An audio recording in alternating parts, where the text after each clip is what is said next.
Hello tout le monde, c'est Trina. Une fois de plus, vraiment, je voulais vous remercier pour tous vos messages et pour votre soutien. Ça me fait vraiment chaud au cœur. Merci beaucoup. Et puis c'est vrai que ces derniers temps, j'ai pas mis de vidéo à cause de l'actualité horrible et tous ces attentats. Mais je me dis qu'il y a quand même des proches et des familles d'autres victimes qui attendent des réponses. Donc j'ai décidé de m'intéresser à une nouvelle affaire, celle de Sylvain Aloar. Je vous montre sa photo. Voilà. Donc il est né en 1966 à Marseille. Il a suivi une formation d'électromécanicien à Querqueville, c'est en Basse-Normandie. Et il est devenu militaire dans la marine nationale. Donc en fait, il a toujours passé sa vie en mer jusqu'à ce qu'il arrive au fort militaire de Sifour à Toulon, où là, il restera à quai. Donc on va d'abord commencer par le déroulement des faits. Le lundi 23 mars 1998, Sylvain part de chez lui comme tous les lundis pour aller donc au fort de Sifour à Toulon où il vient d'être muté 20 jours plus tôt. Il doit prendre son poste à 8 heures du matin. Donc il quitte son domicile à 7h10. Il faut savoir pour info qu'il vit dans la résidence Michelet-Saint-Jacques, qui est située 26 rue Joseph Aiguier dans le 9e arrondissement de Marseille. Donc il sort à 7h10 de chez lui. Ce jour-là, le jour est déjà levé depuis à peu près 20 minutes. Il monte dans sa Xantia qui est garée sur sa place de parking numéro 107. Il démarre et s'arrête à peu près au bout de 2 mètres puisque sa roue arrière gauche est crevée. C'est un géomètre qui a les bureaux de sa société dans l'immeuble d'en face. Sa société s'appelle Phototech. Et il vient lui faire remarquer que son pneu est crevé, donc il lui propose de l'aide et Sylvain refuse. Le contact de sa voiture est toujours allumé, donc Sylvain ouvre le coffre, sort la roue de secours et le cric dans le but de changer sa roue. Il s'accroupit pour le faire et là, un homme s'approche par derrière, il sort de la manche de son manteau une arme d'épaule de calibre 22 long rifle et il lui tire 2 balles dans la nuque. Une des balles a atteint la masse cérébrale qui est une zone vitale du cerveau, c'est ce qui a tué Sylvain, et une deuxième balle a été tirée sous l'oreille. Puis le meurtrier monte côté passager dans une Renault 21 grise qui était stationnée à quelques mètres contre une haie vers la sortie du parking avec donc un complice au volant. Un voisin qui trouve Sylvain à terre le met en position latérale de sécurité avec un médecin qui habite dans la résidence. Quand les secours arrivent, il est déjà dans le coma et il décédera à la clinique quelques heures plus tard. Alors, il faut savoir que l'entrée de la résidence est fermée par un portail de sécurité. Je vous montre ce que ça donne. Voilà, ça, c'est la résidence. Donc, on voit le portail et en bas, la place de parking en bas de l'immeuble où habitait Sylvain. Donc le code n'est donné qu'aux résidents de l'immeuble. Il est toujours ouvert à 7h du matin pour faciliter le passage des gens qui vont au travail. Mais ce matin-là, il a été ouvert au moins à 6h40. En fait, c'est un témoin qui est passé à cette heure-ci en sortant son chien et qui a dit que c'était déjà ouvert. L'enquête a d'ailleurs déterminé que la barrière avait probablement été bloquée pendant la nuit. Du côté des témoignages maintenant, il faut savoir qu'il y en a eu plusieurs assez précis, 2 témoins habitant dans le même immeuble que Sylvain et un témoin dans l'immeuble d'en face. Et un témoin a même tout vu depuis sa fenêtre au 5e étage. Tous les témoins décrivent un homme plutôt costaud, mais dans le sens un peu de forte corpulence, environ 1m75, cheveux foncés assez courts, la trentaine minimum, avec une casquette orange et bleue. Un étudiant témoin de la scène a même relevé la plaque d'immatriculation de la Renault 21 dans laquelle le tireur s'est enfui, mais l'enquête a prouvé que la voiture était volée et que les plaques avaient aussi été volées sur une autre voiture. Maintenant, on va s'intéresser à la victimologie, vous le savez maintenant, comme dans toutes les enquêtes. Donc Sylvain rencontre sa femme Catherine le 31 décembre 1993. Tout va assez vite entre eux, ils se marient en août 1995 et ils ont une petite fille le 27 avril 1996. En août 1996, le couple emménage dans une maison à Aix-en-Provence, près de la maison des parents de sa femme. Et très vite, Sylvain, il se sent vraiment pas à l'aise à cause de sa belle famille, en particulier de son beau-frère. Et il est tellement pas le bienvenu qu'il quitte le domicile conjugal seulement quelques jours après s'être installé et il retrouve vivre dans un studio à Marseille, donc dans cette fameuse résidence Michelet-Saint-Jacques. Il faut savoir qu'en novembre 1996, Sylvain avait confié à un de ses amis, Franck Chauvet, que je vous montre ici sur la photo, qui a témoigné dans l'émission Non élucidée sur France 2.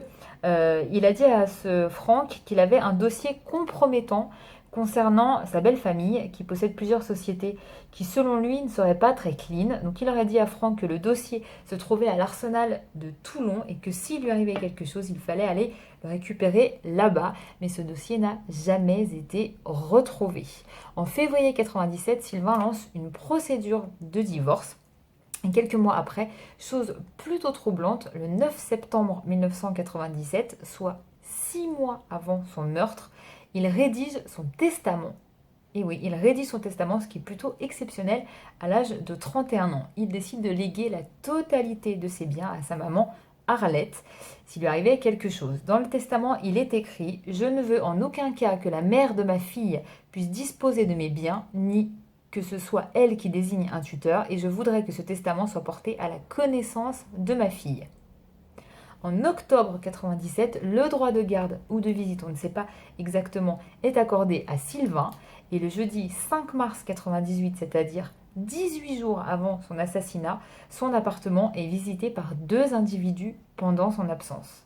Donc je vous explique. Il faut savoir que sa voisine du dessous, donc qui habite au premier étage, Caroline, a un double des clés de l'appartement de Sylvain, qu'il lui avait donné lui-même. Et ce jour-là, donc le jeudi 5 mars, la voisine a entendu du bruit chez Sylvain. Donc elle est sortie sur son balcon pour vérifier et elle a effectivement vu la lumière chez lui. Alors que je vous rappelle qu'il n'y était pas, puisqu'il était à son travail. Elle monte pour voir ce qui se passe. La porte est entrouverte et on vient d'éteindre la lumière à l'intérieur de l'appartement de Sylvain. Donc elle a quand même vu un homme sportif, la quarantaine, les cheveux foncés un peu dégarnis, coupés courts, avec un fort accent marseillais. Il vient lui demander si elle a un problème. Elle entend aussi une autre voix à l'intérieur et elle n'insiste pas. Elle rentre chez elle et elle essaye de joindre au téléphone Sylvain qui ne répond pas. Puis elle entend des bruits de pas dans l'escalier, des gens qui descendent vite et sans prendre la peine d'allumer la lumière. Chose très importante, il n'y avait pas de traces d'effraction. Donc Sylvain n'a pas porté plainte. En fait, il a pensé que c'était sa femme qui venait chercher des preuves d'une éventuelle aventure extra-conjugale dans le but de gagner le divorce. Et d'ailleurs, la belle famille de Sylvain avait aussi embauché un détective privé pour le suivre. Et quand il a été interrogé, le détective privé a expliqué qu'il avait bien été mandaté pour trouver des preuves d'une éventuelle infidélité de Sylvain. Donc on ne sait pas au final qui a visité son studio, mais par contre, pour info, le serrurier a affirmé que l'épouse de Sylvain, donc Catherine, était venue faire un double de ses clés. Elle a avoué en effet avoir fait faire un double en disant que c'était uniquement dans le but de trouver d'éventuelles preuves d'adultère de Sylvain, puisque je vous rappelle qu'il n'était pas encore légalement divorcé. Et puis la vie suit son cours, Sylvain et sa femme sont séparés, mais je le rappelle, pas encore divorcés, donc Sylvain a de nouveau des aventures, et une de ses conquêtes de quelques jours s'appelle Rosita, qui est une Mauricienne, et quand il a voulu la quitter, elle a très mal réagi, elle a décidé de lui écrire une lettre où elle le menace de lui envoyer, je cite, des hommes de main. Elle dit aussi dans la lettre « Il faut se méfier d'une Mauricienne en colère ». Le problème, c'est que quand Sylvain avait quitté le fameux domicile conjugal d'Aix-en-Provence, il n'avait pas tout de suite fait le transfert de courrier. Donc c'est sa femme Catherine qui a reçu cette fameuse lettre de Rosita. Et curieusement, elle n'en a jamais parlé à personne et ne l'a révélée aux policiers qu'après le meurtre. Ce qui est quand même assez étonnant. En tout cas, cette Rosita a été placée en garde à vue en mai 98, mais elle a été relâchée faute de preuves. Du côté des suites de l'enquête maintenant, il faut savoir que la belle-mère, le beau-frère, l'épouse et un ami de l'épouse déjà connu des services de police ont été placés en garde à vue. Pendant les perquisitions de leur domicile, des armes de calibre 22 longs rifles ont été retrouvées chez eux. Mais après les tirs de comparaison, aucune d'entre elles ne correspondent aux marques des douilles qui ont été retrouvées sur la scène de crime. Tout ça n'a pas été suffisant pour une mise en examen. Du coup, il y a eu un premier non-lieu en 2005, puis le dossier a été réouvert, puis il y a eu un deuxième non-lieu en 2006.